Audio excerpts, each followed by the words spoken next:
دیکھیں، زندگی کے گرم اور سرد کو برداشت کرنے کے لیے، ہر طرح کے حالات کو بعد میں فیس کرنے کے لیے ضروری ہے کہ بچوں کو ہمیشہ اپنے ساتھ رکھیں. ان کو پورے زندگی کے اتار چڑھاؤ جو ہیں ان کو پتہ ہونا چاہیے کہ کس طرح سے ان سب کو برداشت کرنا ہے. یہ حضرت فاطمہ الزہرا رضی اللہ تعالیٰ عنہ کا ہم دیکھتے ہیں کہ نبی صلی اللہ علیہ وسلم کے پاس ہیں تو آپ کے ساتھ ہی آپ کے بچے بھی ہیں. حضرت علی رضی اللہ تعالیٰ عنہ بھی ہمراہ ہیں، اور آپ صلی اللہ علیہ وسلم نے وہ چادر منگوائی ہے اور ان کے اوپر ڈال دی اور کہا کہ یہ میرے اہل بیت ہیں. پھر جو آپ کہہ رہی ہیں مباہلہ، تو دیکھیے یہ 9 ہجری کا واقعہ ہے کہ نجران کے عیسائی جب نبی صلی اللہ علیہ وسلم کے پاس آئے ہیں اور انہوں نے وہ حضرت عیسیٰ علیہ السلام کے حوالے سے جب آپ صلی اللہ علیہ وسلم کے ساتھ بحث کی اور پھر اس کے بعد کہا کہ ہم مباہلہ کر لیتے ہیں. مباہلہ کسی کھلے میدان میں جا کر اپنے بیوی بچوں کو سب کو چیلنج تھا کہ وہاں پہ لے آئیں اور وہاں اللہ سے دعا کریں کہ ہم میں سے جو جھوٹا ہے اس پر اللہ کی لعنت ہو. تو آپ صلی اللہ علیہ وسلم نے اس مباہلے کو قبول کیا، جس کا تذکرہ بھی قرآن حکیم کے اندر موجود ہے. تو یہ پوری تفصیل موجود ہے اس مباہلے کی. آپ صلی اللہ علیہ وسلم مقررہ وقت پر حضرت فاطمہ الزہرا، آپ کے بچے حضرت علی رضی اللہ تعالیٰ عنہ، ان کو لے کر آپ کھلے میدان میں چلے گئے ہیں، لیکن وہی عیسائی جو ہیں وہ بھاگ نکلے ہیں اور وہ وہاں پر پہنچے ہی نہیں ہیں. تو گویا یہ سارا منظر بچے خود اپنی آنکھوں سے دیکھ رہے ہیں، اور وہ یہ بھی دیکھ رہے ہیں کہ آپ صلی اللہ علیہ وسلم ان کی تکریم کے لیے یا ان کی فضیلت کے اعتبار سے جو ہے وہ کیا الفاظ کر رہے ہیں کہ میرے اہل بیت ہیں. تو اسی طریقے سے مباہلہ کا موقع ہے تو آپ دیکھیں کہ جب کوئی مشکل وقت آتا ہے، کوئی جنگ کا مرحلہ ہے، کوئی کسی حادثے کا کوئی موقع آ گیا ہے، تو ہمیشہ جو بڑے لوگ ہیں وہ اپنی اولادوں کو بچا کے محفوظ مقام پہ پہنچا لیتے ہیں کہ ان کو کوئی کسی قسم کی تکلیف نہ پہنچے.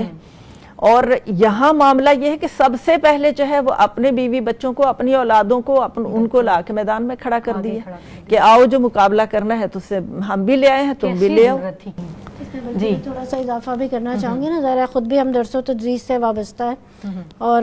یہ چیز بڑی نظر آتی ہے کہ کہیں درس قرآن ہے، درس حدیث، یعنی قرآن سیکھنے سمجھنے کی جو بھی محافل ہوتی ہیں، جب لوگوں کو بلایا جاتا ہے تو عموماً خواتین یہی کہتی ہیں نا کہ بچوں کا کیا کریں، اور جب ان سے کہا جاتا ہے کہ آپ بچوں کو ساتھ لے کے آئیں تو یہ ایک بڑی مطلب اجنبی سی بات سمجھی جاتی ہے کہ اچھا جی مطلب ہم وہاں بچوں کو لے کے آئیں. اس میں خیر ایک دوسرا اسپیکٹ یہ بھی ہے کہ لوگ قبول بھی نہیں کر رہے ہوتے کہ اچھا جی اتنے بچے کو لے تو ہماری کنسنٹریشن متاثر ہو رہی ہے، لیکن بہرحال وہ ایک دوسرا موضوع ہے. لیکن یہ ایک حقیقت ہے جو بھی آپ نے شروع میں بات کی نا، یہ ساری چیزیں میں کیا بتا رہی ہیں کہ جو ماں نے سیکھنا ہے، اگر اس کے ساتھ ساتھ ہر وقت ایک تو بچے پہ نظر ہے آپ کے مطلب بیٹھا ہوا ہے، تو سب بچے کو بھی پتہ ہے کہ میری ماں کیا سیکھ رہی ہے، اور جو ماں سیکھ رہی ہے وہ بلا واسطہ اور بال واسطہ اس بچے کے کانوں میں آ رہی ہے بات، اور اتنی دیر بچہ ماں کے ساتھ بیٹھا بھی ہے اور صرف وہ ماں کی پریزنس نہیں محسوس کر رہا، وہ اس قرآن کی اور ان چیزوں کی بھی جو ہے محسوس کر رہا ہے نا. اور اب تو جس طرح سے مطلب آن لائن کلاسز کا آپ دیکھیں کہ جب ہوا اسکولوں کا، تو ایک چیز انہوں نے باؤنڈ کی کہ ماں بھی ساتھ بیٹھے.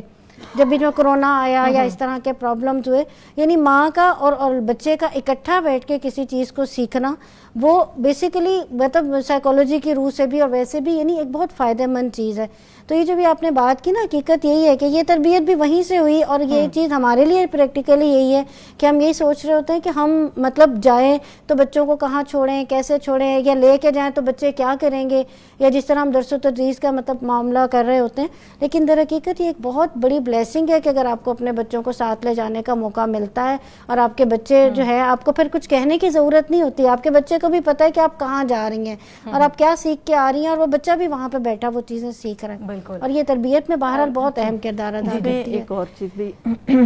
یعنی عملی زندگی میں، چونکہ ہم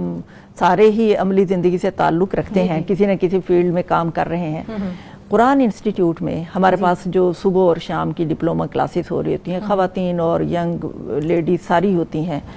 ایون یہاں تک کہ گود کے بچے بھی ان کے پاس ہوتے ہیں. اچھا ماشاءاللہ. اب کلاس میں کبھی وہ چیخو پکار بھی ہوتی ہے، کبھی شور شرابہ بھی ہوتا ہے، لیکن باقی کلاس کو ہم یہ عادی کر دیتے ہیں کہ آپ نے برداشت ضرور کرنا ہے. برداشت کرنا ہے. اگر آپ برداشت نہیں کریں گے تو یہ بچے سمیت یہ چھوڑ جائے گی، چھوڑ جائیں گے. یہ کیسے سیکھے گی؟ ہم نے اس کو بھی برداشت کرنا ہے، اس کے بچے کے شور کو بھی برداشت کرنا ہے، اور یہ بچہ ہمارے درمیان کچھ دیر عرصے کے بعد عادی ہو جائے گا اور یہ ایسے ہی بیٹھے گا جیسے آپ بیٹھ رہے ہیں. اور واقعتاً میں نے دیکھا کہ وہ بچے جو شروع میں کسی طور قابو نہیں آتے تھے، اب وہ اتنے سکون سے بیٹھے کلاس کے اندر اپنے کام میں مصروف ہوتے ہیں، اور وہ بہت ساری باتیں جو سن رہے ہیں، بار بار سن رہے ہیں، ان کو بھی یاد ہوتی چلی جاتی ہیں. تو ہر پروگرام میں وہ دینی نوعیت کا ہے. تو میں یہ کہتی ہوں کہ مائیں کبھی یہ بہانہ نہ بنائیں کہ ہمارے بچے چھوٹے ہیں ہم نہیں آ سکتے. بالکل ان ماؤں کو انکریج کرنے کی ضرورت ہے کہ آپ بچوں سمیت آئیں. یہ ہماری آئندہ آنے والی نسل ہے، یہ کہاں ان کے کانوں میں آواز سنائی دے گی؟ یہ تو بہت کچھ دیگر جگہوں سے سیکھ رہے ہیں. یہ ایک موقع ہے کہ ان کو ساتھ لے کر آئیں تاکہ یہ صحیح بات سیکھ سکیں.